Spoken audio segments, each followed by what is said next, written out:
Orlen, a Polish multinational oil refiner and petrol retailer, is present in Poland, Germany, the Czech Republic, Lithuania, and during the tenure of President Obajtek, Orlen entered 3 new markets, the Slovakian, Hungarian, and Austrian. CEO Daniel Obajtek assured that we are achieving a positive result in each of these 7 markets, and today Orlen has acquired 267 gas stations in Austria under the Turmel brand and has become the 3rd largest retail group in terms of share in the fuel market there.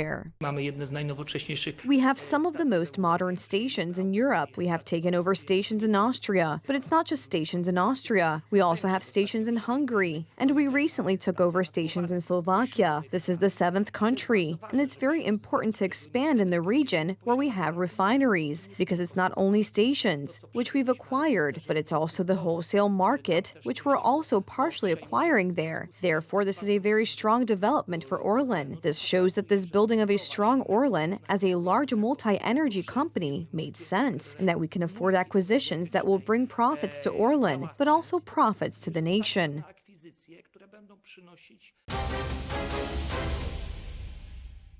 A massive protest by German farmers, planned for the entire coming week, began today, as announced. From early morning, farmers on tractors blocked cities, highways, regional roads, and the first protesting farmers began descending on Berlin as early as Sunday. The week-long spread of agricultural protests is expected to culminate on Monday, January 15th. That's when a huge demonstration in Berlin is planned.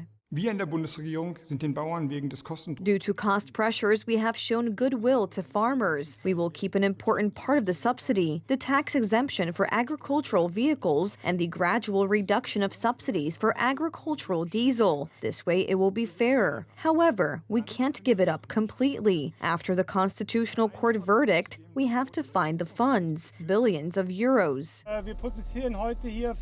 We are protesting in a peaceful way. We demand that our government pursue the right policies for us farmers and for everyone else in this country. We want the tax exemption for agricultural vehicles to be maintained and the diesel fuel subsidy for agriculture to be maintained in full. We are fighting for the subsidies we receive, which is why we came to Bonn today. The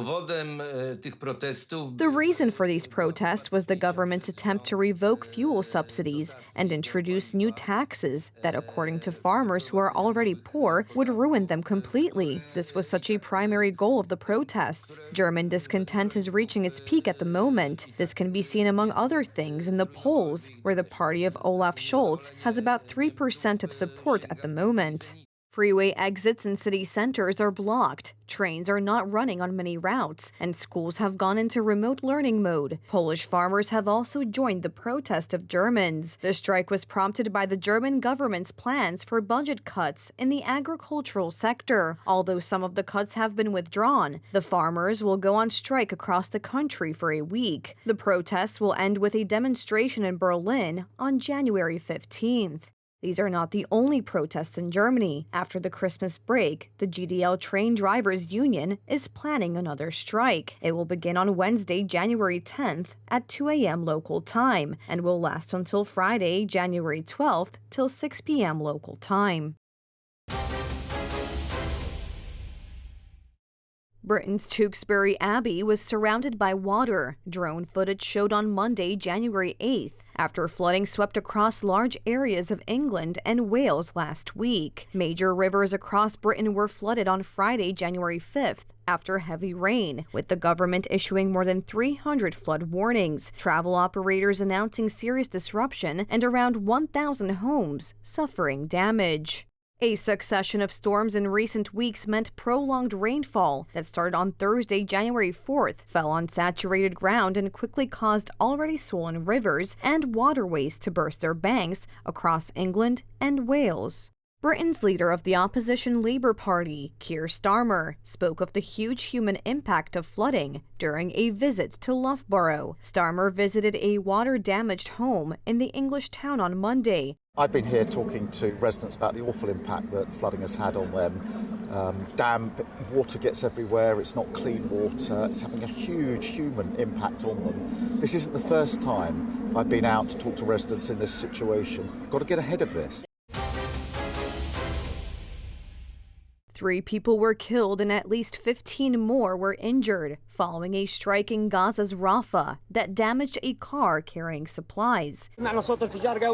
We heard a big explosion, and when we got there, we found the car as you can see it. The car contained flour, tomatoes, and meat. It was all for daily sustenance. There were no missiles. They weren't delivering missiles. They were unarmed people. Everyone witnessed that those guys were trying to provide for their families. They were not terrorists. They didn't want to fight Israel or even carry missiles. They bombed the car. We are scared. We don't want war. Injured Palestinians were transported to the Kuwaiti hospital in Gaza for urgent medical attention as others surrounded the damaged car, trying to salvage what was left of the food and supplies. Meanwhile, World Health Organization and UN officials who visited the Al-Aqsa hospital in the Gaza Strip on Sunday, January 7th, reported seeing large numbers of wounded being treated by very few staff and called for more protection for medical centers.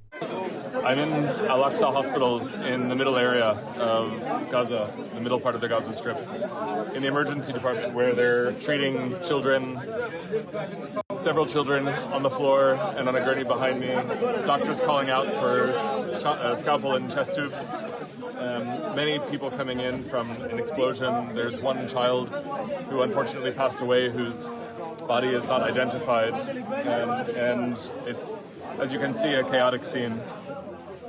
Unfortunately, this area is close to an area that was evacuated yesterday. An evacuation order was issued, and they've lost a lot of their staff. This hospital is currently operating with about 30% of the staff that it had just a few days ago.